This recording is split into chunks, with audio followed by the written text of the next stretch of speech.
Buenas noches. A un año, porque se está cumpliendo un año de que terminara aquella jornada nacional de la sana distancia, abril y mayo del año pasado. A un año, para la próxima semana, la mitad del país ya estará en semáforo verde. Son 16 entidades, ahí están en pantalla, y 15 estarán en amarillo. Se puede decir con este mapa que México ha dejado atrás la fase más dura de la pandemia del COVID, en lo que hace también a cancelación, cierre, limitación de actividades. Solo una entidad, que es Quintana Roo, estará en semáforo naranja. Dejamos un momento el mapa, un país verde y amarillo. Un año después de los días más duros del confinamiento. Buenas noches, pues es una buena noticia. Uno de los estados que, por cierto, pasó a semáforo verde, que ya será semáforo verde a partir de lunes, es Hidalgo. Anoche vimos las imágenes del partido del miércoles que se jugó en Pachuca, entre el Pachuca y el Cruz Azul, en el Estadio Hidalgo, un partido en el que, pues a todas luces, se rebasó el aforo permitido, que era de 40%. Hoy el equipo Pachuca, como lo sugirió anoche Javier Alarcón, podría decir como lo exigió anoche Javier Alarcón, asumió su falta e informó que ellos mismos han decidido vetar a su estadio. Ellos mismos se sancionan por la falta. Es decir, en caso de que lleguen a la final, de que mañana le ganen al Cruz Azul en la Ciudad de México, el partido del jueves de la próxima semana, que sería el partido depende quién gane, el jueves o el domingo de la próxima semana, ese partido en Pachuca, si se llega a dar, sería puerta cerrada. Si mañana el Cruz Azul, como es lo más probable, los elimina, entonces el veto, el propio Pachuca se lo va a imponer en los primeros partidos como locales del próximo torneo. Así dijeron en los siguientes partidos. ¿En qué va la crisis de Tamaulipas? A ver, vamos por partes.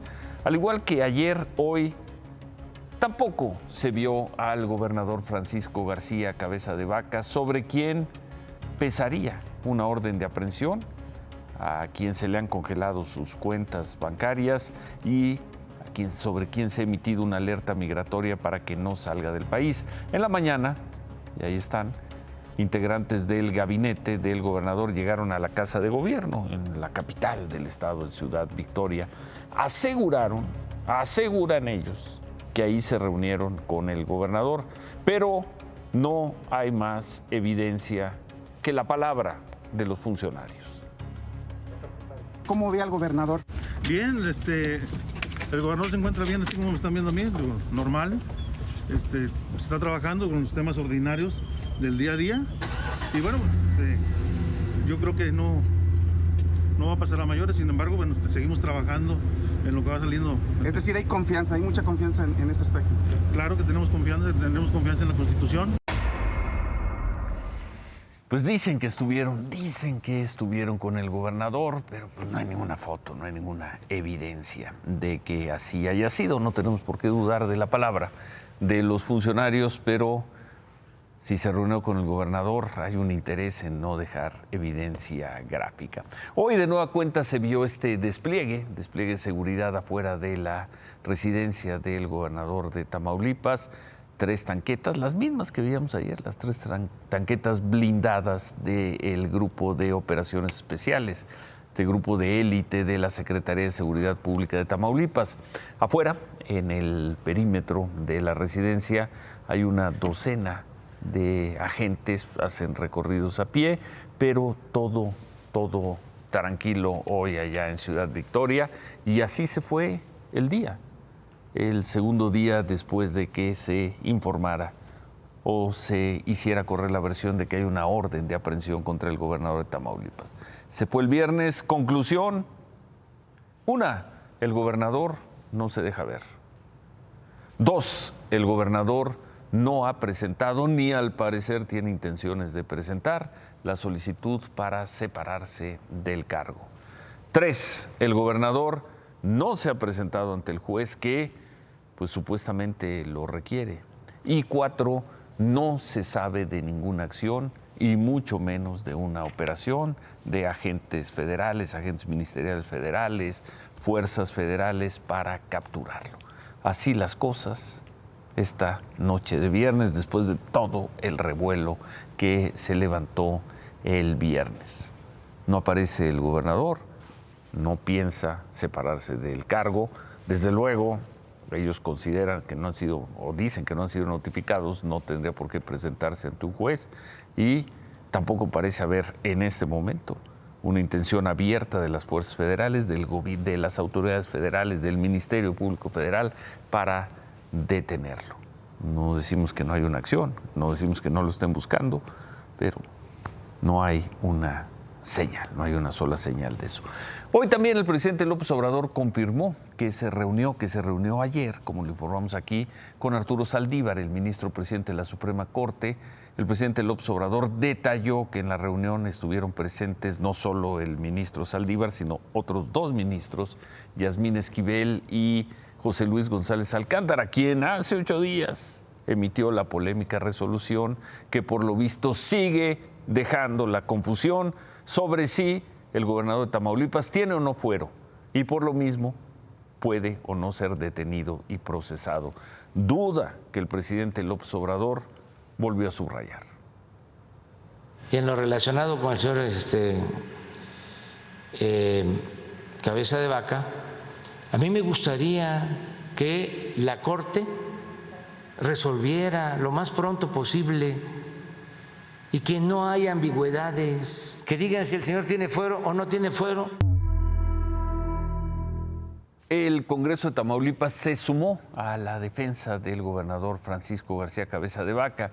El Congreso de mayoría panista interpuso una nueva controversia constitucional, esta vez contra la Fiscalía General de la República, la Fiscalía que solicitó la orden de aprehensión, y también contra el juez de distrito que la concedió.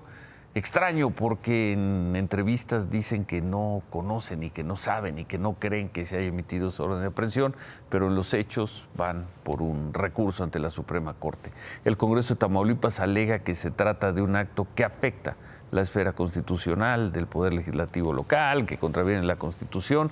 En fin, el Congreso de Tamaulipas informó en un comunicado que al no homologar, emparejar la declaración de procedencia aprobada por la Cámara de Diputados Federal, el gobernador García Cabeza de Vaca mantiene su fuero y por lo tanto no lo pueden detener, no puede haber órdenes de aprehensión en su contra. En eso estábamos hace 8 días, en eso seguimos hoy.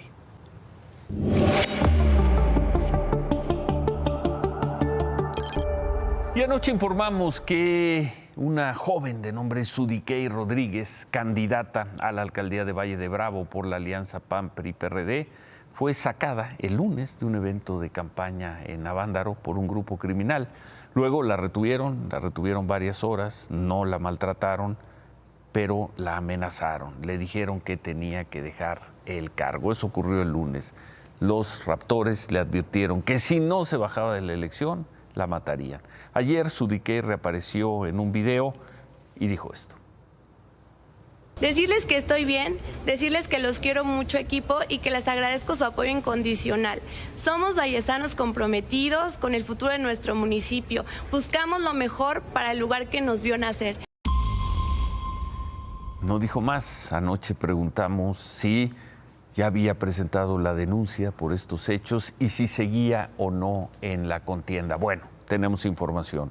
Hoy Sudikey Rodríguez presentó una denuncia ante la Fiscalía de Justicia del Estado de México, declaró sobre los hechos del lunes ante la gente del Ministerio Público y hoy también la dirigencia del PRI en el Estado de México nos confirmó que ella, Sudikey, continuará como candidata a la alcaldía de Valle de Bravo por la coalición opositora.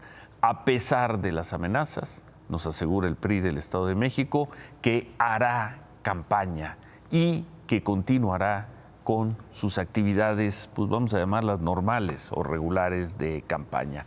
En un comunicado, el PRI en el Estado de México confirmó esto, que Sudikey se presentó en la Fiscalía y subrayó que ella no está sola, que cuenta con el respaldo del partido que la postula y suponemos contará con la protección de las autoridades para que no le pase nada, para que no sea una víctima más en este proceso. Ya lo fue, ya se la llevaron unas horas, no la maltrataron, pero ya fue una víctima de la violencia criminal.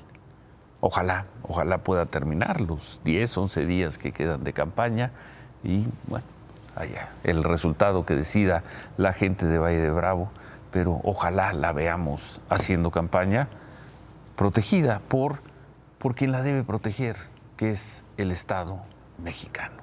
Estas son las fotos que compartió la candidata de su evento de lunes, una reunión con simpatizantes en Avándaro. Ella es, y de ahí, de ese evento, se le acercaron los criminales, la amenazaron, le dijeron vámonos, la subieron a un coche y se la llevaron. En fin, ya denunció los hechos, los denunció hoy, y el PRI del Estado de México nos dice que regresa a hacer campaña. Vamos a ver si mañana aparece, y si es así, el lunes estaremos viendo aquí las imágenes. ¡Qué gusto! ¡Qué gusto, ¿Cómo Ciro! estás, Muy Cristal? buenas noches, encantada de saludarte y saludarlos a todos. Muy buenas noches. Bienvenida, qué gusto. Gracias, Ciro. En este Adelante. tema, precisamente Sí. el que platicabas, el de Sudique, esta candidata pues que se ha visto amenazada por grupos del crimen organizado, como sucede en otros estados de la República Mexicana, y algunos de ellos incluso tal vez no denuncian. Hoy la secretaria de Gobernación, en este caso, la titular Olga Sánchez Cordero, le pidió a los candidatos que denuncien si sucede un caso similar, amenazas que reciban del crimen organizado, y que soliciten la protección de las autoridades federales y estatales.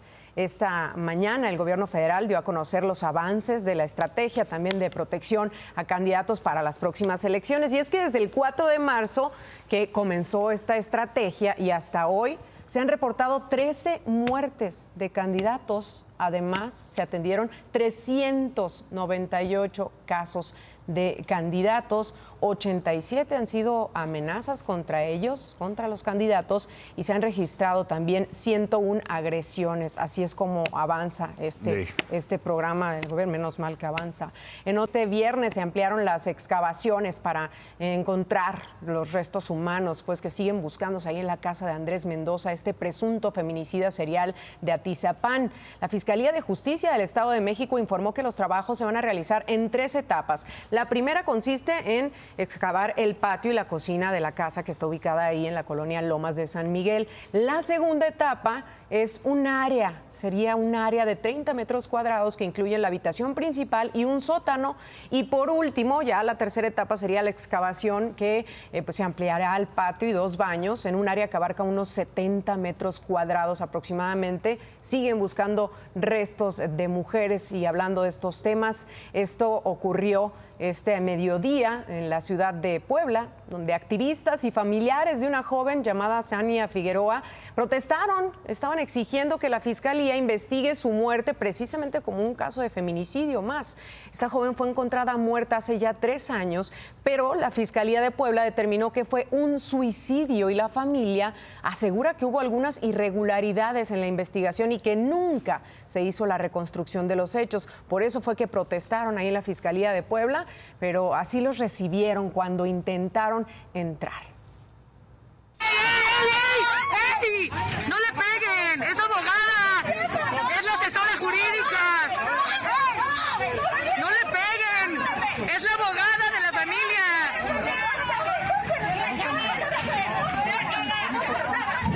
¡Ey! ¡Es la familia de la víctima del feminicidio! ¡Acaba de encapsular a la familia de la víctima! Nos están atacando, nos están echando gas pimienta.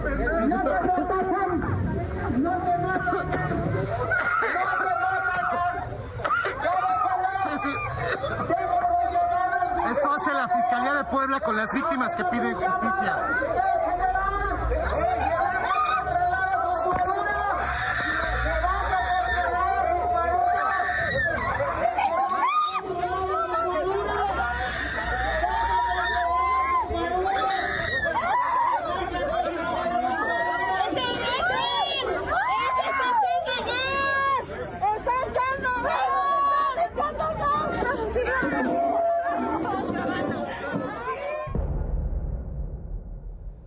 Son agentes de la Fiscalía quienes reciben así a esta familia que va a pedir justicia por una mujer víctima aparentemente de un feminicidio. Lo reportaron como suicidio, solo piden más investigación al respecto. Y después de esto, la madre de Ciania Figueroa y los activistas que la acompañaban se encadenaron en la reja de la Fiscalía de Puebla exigiendo que los atendiera el fiscal Gilberto Higuera.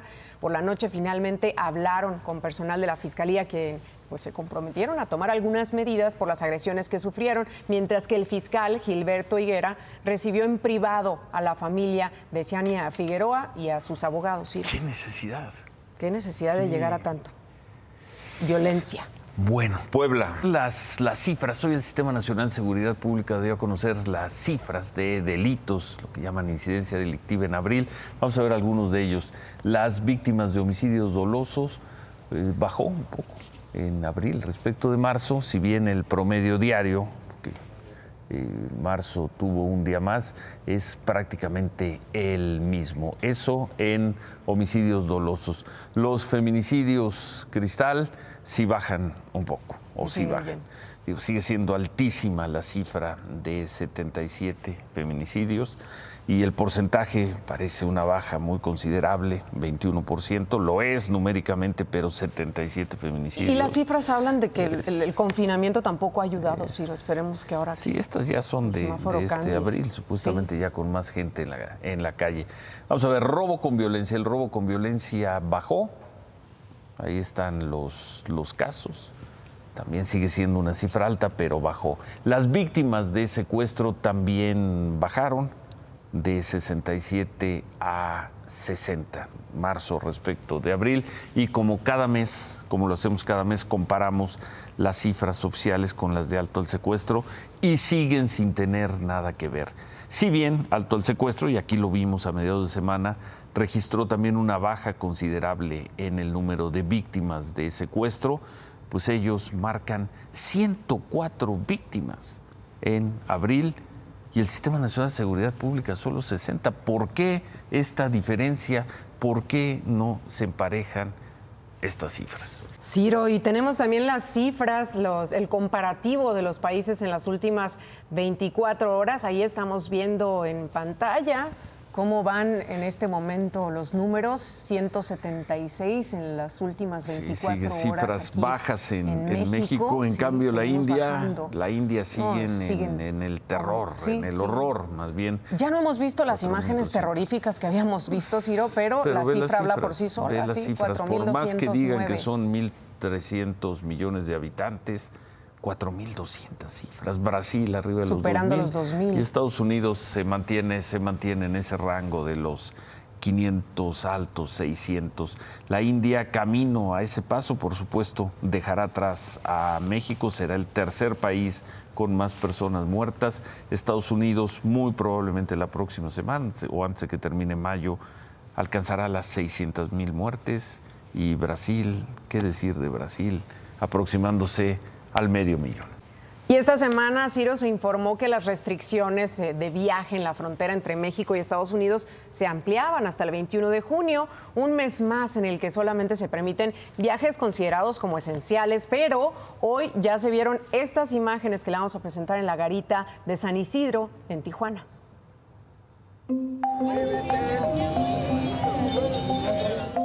Filas de hasta 9 kilómetros, la espera se hace eterna. Hasta 6 horas para cruzar a Estados Unidos por la garita de San Isidro, tanto en automóvil como de forma peatonal. Ahorita se hizo muy lento. No creo que es culpa de tanta gente, creo que es culpa de los oficiales que no se están poniendo alto. O sea, están muy lentos los oficiales. El estrés y la ansiedad por la espera es común entre la población que vive en Tijuana y trabaja en San Diego.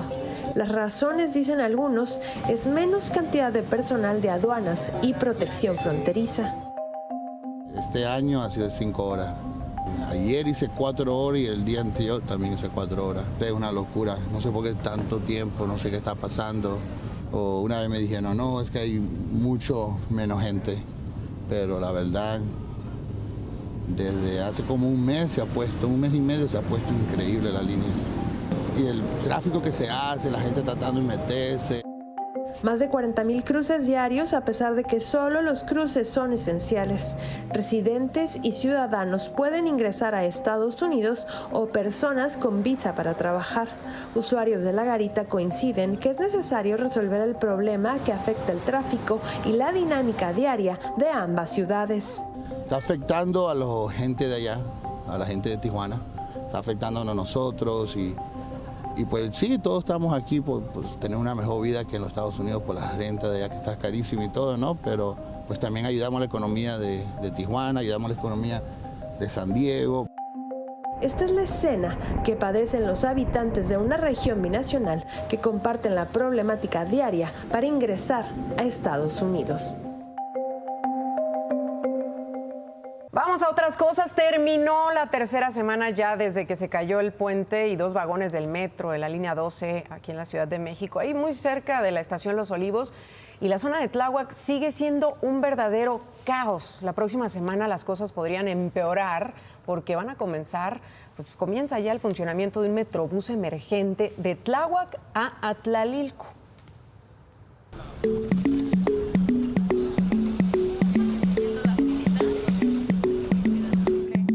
En el cierre de la tercera semana sin la línea 12, el trayecto en los transportes alternos es casi imposible.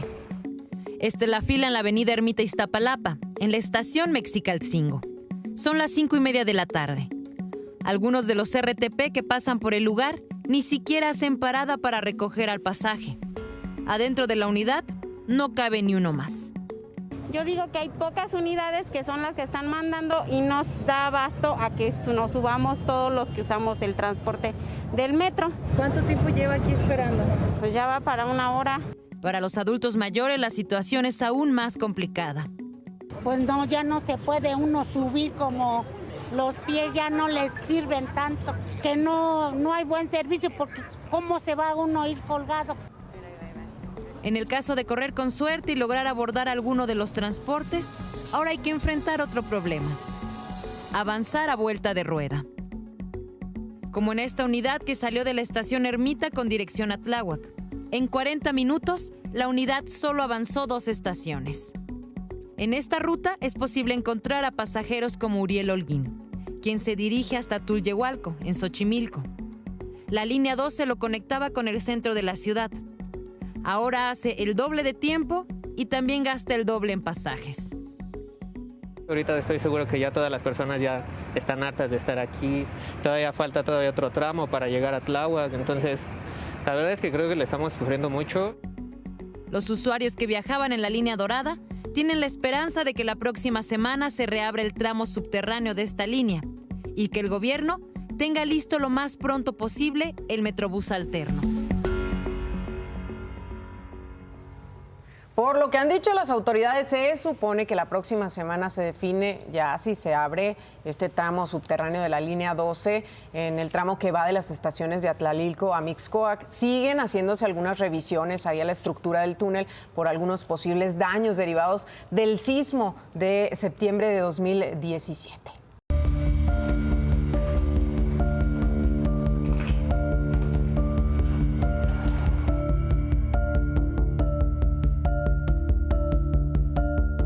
No nos enseñaron nada, solamente pusieron sellos y tan. Nos quedamos 40 familias sin percibir ingresos, ¿no? Como está la situación, pues imagínate. El restaurante Don Andrés del Plaza Condesa, al igual que el Corner y el emblemático Pata Negra, que habían logrado sobrevivir a los cierres y restricciones por la pandemia, hoy tuvieron que cerrar de nuevo sus puertas. Esta vez, por riesgo de colapso del edificio Condesa. Estamos completamente desesperados porque no sabemos qué va a pasar.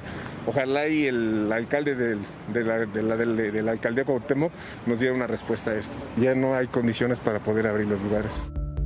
Y no hay condiciones porque hasta ahora dicen desconocer los dictámenes de Protección Civil que validan el riesgo de derrumbe del edificio. Y porque además los inquilinos y propietarios de los 12 departamentos habitados del Condesa aseguran que no solo se trata de un tema de protección civil. Nosotros tenemos ya un litigio por fraude, vamos muy adelantados. Ellos vendieron nuestra propiedad de todas las personas que estamos todavía viviendo aquí, las vendieron sin ser propietarios ellos. Esta tarde el personal del INVEA de la alcaldía Cuauhtémoc se negó a entregar tanto a los dueños de los restaurantes como a los dueños de los departamentos la documentación que acredita que deben desalojar el inmueble o que valide el riesgo de derrumbe. Ellos aseguran que no existe tal riesgo y esto es solo hostigamiento. Hace 2 semanas hicimos un dictamen con un DRO y no hay riesgo en el edificio, ¿no? Como todo edificio requiere mantenimiento, tampoco estaríamos tontos de estar en un inmueble que tiene daños, ¿sí? Ni nos estaríamos arriesgando. Hay por ahí una denuncia penal incluso de que mandaron golpear los cimientos para tratar de dañarlos, ¿no? Entonces, ese tipo de cuestiones, a ese grado está el hostigamiento. Mientras este asunto seguirá a causas legales, los trabajadores de los restaurantes perdieron el empleo que acababan de recuperar con el semáforo amarillo. Se hace una inversión para poder abrir con la nueva normalidad que nos permite el gobierno, se invierte para que nos cierren, pues mejor nos hubieran dicho que no íbamos a poder elaborar para no invertir, ¿no?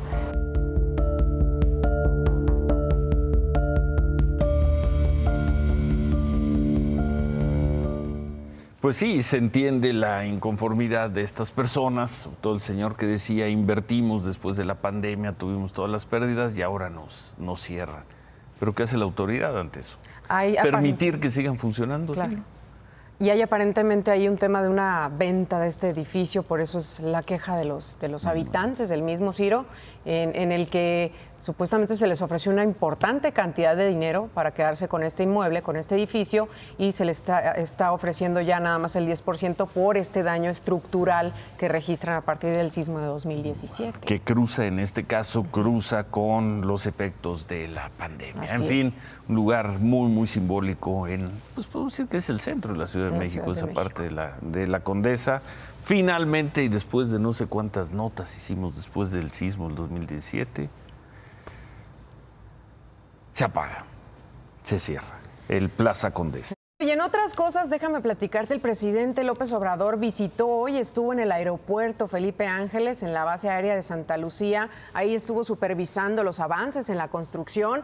Se informó que lleva el 60% construido ya. Estamos en la supervisión de la obra del aeropuerto Felipe Ángeles. Es impresionante lo que hemos visto. Nos restan 304 días para cumplir la misión.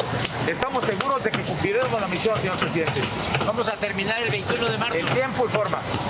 Vamos a inaugurar presupuesto y dentro del tiempo. El 21 de marzo del año próximo este gran aeropuerto. Bueno, en la mañana el presidente confirmó que no propondrá a Alejandro Díaz de León para un nuevo periodo como gobernador del Banco de México cuando termine su periodo, que termina en diciembre, y el presidente adelantó cómo le gustaría, cuál sería el perfil que le gustaría que tuviera el nuevo gobernador del Banco de México, que es una propuesta que surgirá de él. Ya se termina el periodo del presidente del Banco de México y de acuerdo a la Constitución, a la ley, corresponde al titular del Ejecutivo, al presidente de la República, enviar al Senado la propuesta y lo voy a hacer. Va a ser un economista con dimensión social, muy partidario de la economía moral. Se empezaron los especialistas a hablar de quiénes podrían ser, quién podría ser esa economía ese economista con sentido de economía moral, y se manejó entre otros nombres el del subgobernador del Banco de México, Gerardo Esquivel, pero el señor Esquivel dijo: conmigo no cuenten, tuiteó hace unas horas, a mí ni me apunten, yo estoy bien de SUF. Ya saben que le voy al Cruz Azul. Este era como dicen, bocato di cardinale para el padre del análisis superior. Pero bueno, de quien se sigue recuperando poco a poco, a quien le mandamos un saludo. Ojalá que pronto esté de regreso. Pero esta se lo hubiera cenado, pero feliz de la vida, el querido David Páramo. Le mandamos un saludo, seguro nos está viendo esta noche. Sí, Un fuerte abrazo a David Páramo, que pronto estará de regreso. Hace falta, Ciro, el padre del análisis superior. No, pero y que digas el remátale, remátale, David. Sí, remátala, y además David. estas notas. Sí. Eso de que nos está viendo, no sé si no esté viendo el básquetbol o el béisbol. Bueno, saludos si nos estás viendo, querido David. Saludos, te mandamos un abrazo. Nosotros hacemos una pausa y... hoy fue el secretario de Marina quien criticó a los jueces y le saltó, incluso le respondió, incluso el presidente de la Suprema Corte de Justicia. Vamos a regresar con eso, vamos a regresar con el señor Andrés Ruemer, nueva orden de aprehensión. En fin, tenemos más, volvemos. Bueno, a ver, vamos a ver esto. Temprano en la conferencia mañanera, el secretario de Marina, Rafael Ojeda, hizo estas declaraciones sobre el combate a grupos criminales y narcotraficantes. Son una crítica al trabajo de algunos jueces. Entiendan que esto es una situación que hay que hacerla paso a paso y bien fiscalizada y bien judicializada, porque si no, pues las ayudas, que no tenemos muchas, de jueces y ministerios públicos, tenemos que cerrar bien el círculo, porque si no se nos van. Hay muchos casos que hasta pena nos dan que actúen de esa manera. Te parece ser que el enemigo lo tenemos en el Poder Judicial, ¿no? Y tenemos que cerrar bien ese círculo para poder llegar a cabo a la detención. Palabra del secretario de la Defensa. Por cierto, en un sentido parecido se expresó el presidente López Obrador cuando también en la conferencia de la mañana reveló que un juez exoneró de un delito de uno a José Antonio Yepes, mejor conocido como el Marro, el líder de un cártel criminal, el cártel de Santa Rosa de Lima, que opera sobre todo en Guanajuato. El presidente dijo que le van a pedir al Consejo de la Judicatura que revise esta resolución, independientemente, eso sí, de lo que decida el juez. El señor El Marro no va a salir de la cárcel. ¿Por qué? Porque todavía tiene 4 acusaciones, por cierto, más graves que esta. Está acusado de delincuencia organizada, está acusado de secuestro, está acusado de sustracción de hidrocarburos o de huachicol, entonces no va a salir de la cárcel. Pero bueno, regresando a lo que dijo el secretario de Marina, y veíamos hace unos momentos, el presidente de la Suprema Corte de Justicia, Arturo Saldívar, tuiteó: la función de las y los jueces federales es defender los derechos humanos y la Constitución. Seguiremos garantizando su autonomía. Un poder judicial independiente es esencial en la democracia. En ese sentido también se expresó la Asociación Nacional de Magistrados de Circuito y Jueces, que mandó este mensaje también a través de Twitter.